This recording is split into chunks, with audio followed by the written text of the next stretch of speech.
Hello, hello, hello. This is a message from the universe for 10/16/2020. This is the rune Laguz. Laguz is the rune for flow.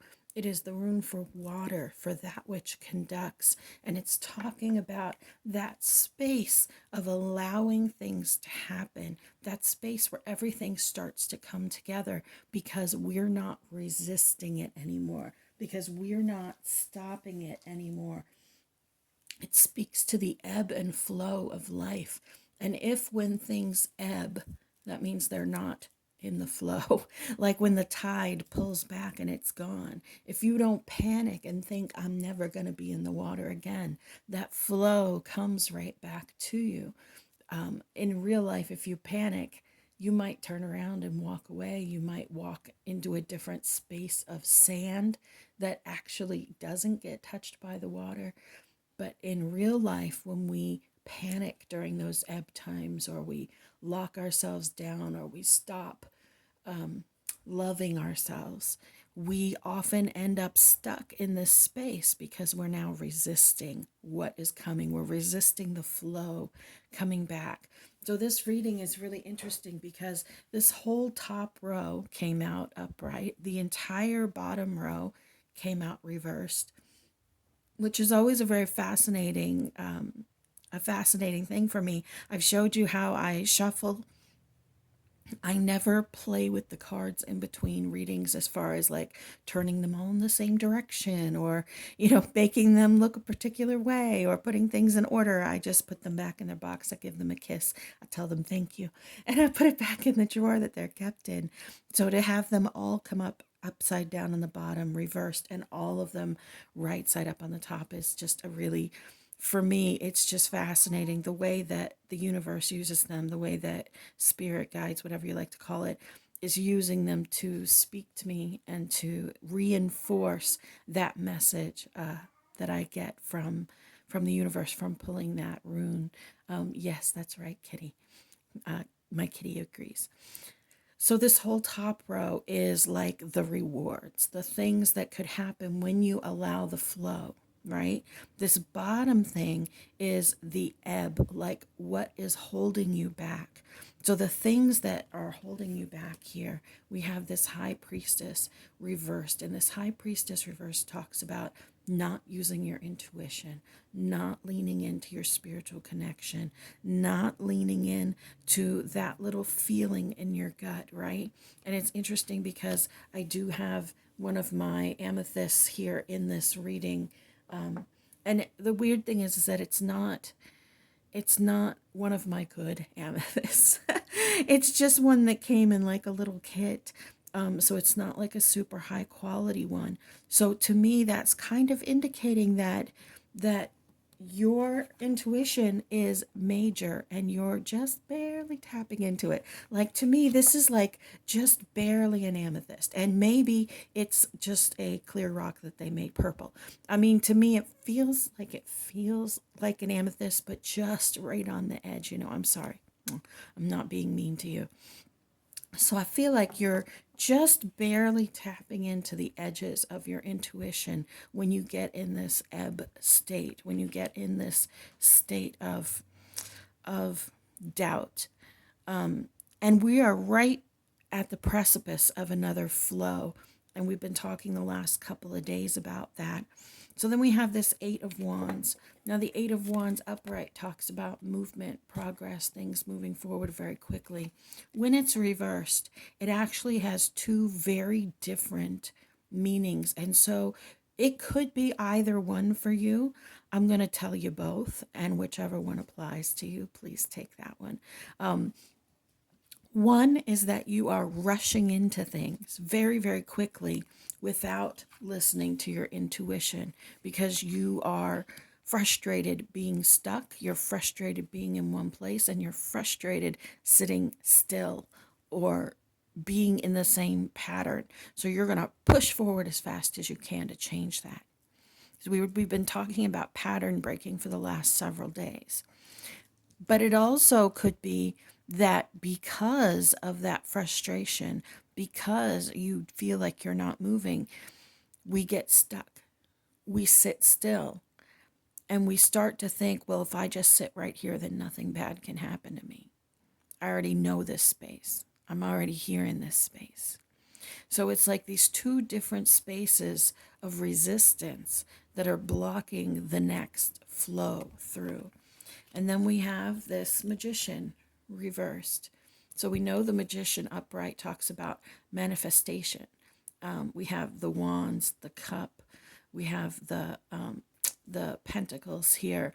All of the other suits are here, and it's talking about manifesting with this infinity symbol. But when we turn it upside down, it's talking about how you are resisting that, or you are using it in your ebb to create more of the energy of the ebb.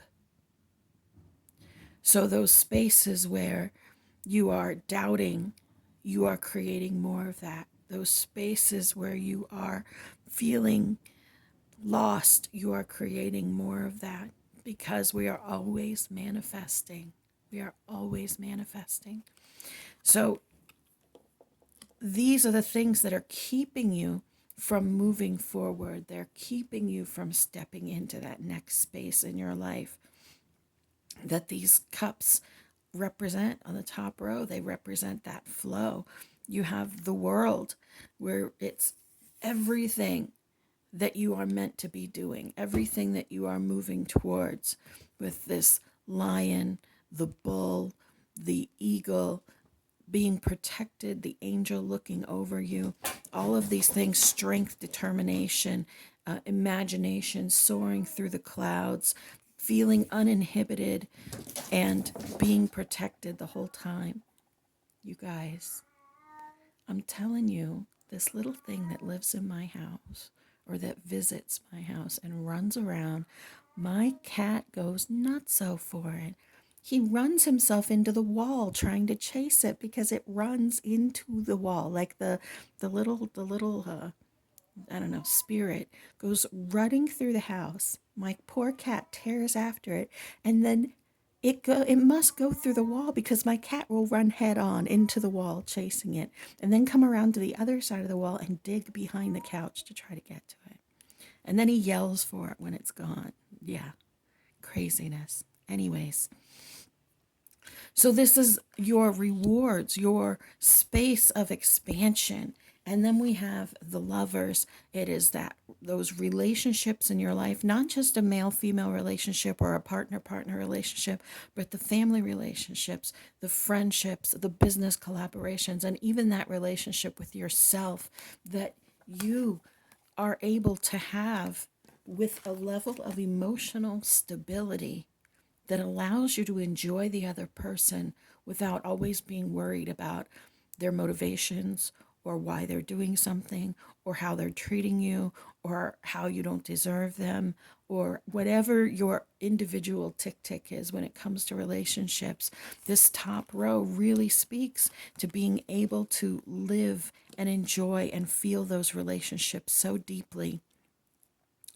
I'm going to share something with you, and maybe not all of you resonate the same way, but the energy of unconditional love is the energy of God, Source, Divine, Gaia. So, I mean, call it whatever you want, call it Fred, it doesn't make a difference. So, unconditional love is that energy. Embracing unconditional love within ourselves and for ourselves is how we access that divine energy. Sharing love with other people and being loved by someone else is literally the physical manifestation of the energy of the universe. It is the only way that God can love us in a physical way, is through other people. And when we don't allow them to love us because of our own self defense mechanisms, we are denying the love of God. We are denying the love of divine to pour into our bodies. This is one of the reasons why it's so important for us to heal these spaces within us, so that we can feel that love being given to us, and so that we can fully feel it, so we can give it to others. Unconditional love is one of the most difficult things to embody.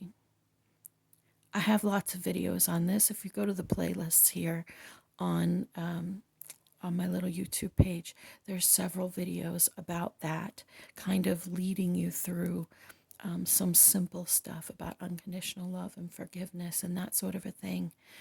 But this is one of the things that is so important, because when you can access that, everything else will flow differently. Your manifestations, your affirmations, your spells, your work.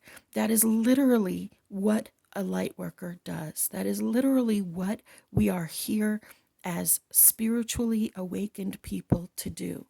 Not to focus on conspiracies, not to focus on doing spells, not to focus on that sort of thing. We are here so that we can amplify the love of God in a physical way, the love of the universe, Gaia, divine, whatever you like to call it. We are here to express that love in a physical way so that it is amplified on our planet, shifting the frequencies in other people and in ourselves and just in the energy around us. Yes, you need very sharp nails to chase this ghost around my house, don't you? There's a little sharpener underneath of this table. I have a rope coiled up that he comes over and does his little scratchy thing on, so then it makes the whole table shake. Of course, he only chooses to use it when I'm here recording, so he wants to say hello to you guys. Anyways, I'm grateful for you. I've spoken for a long time today.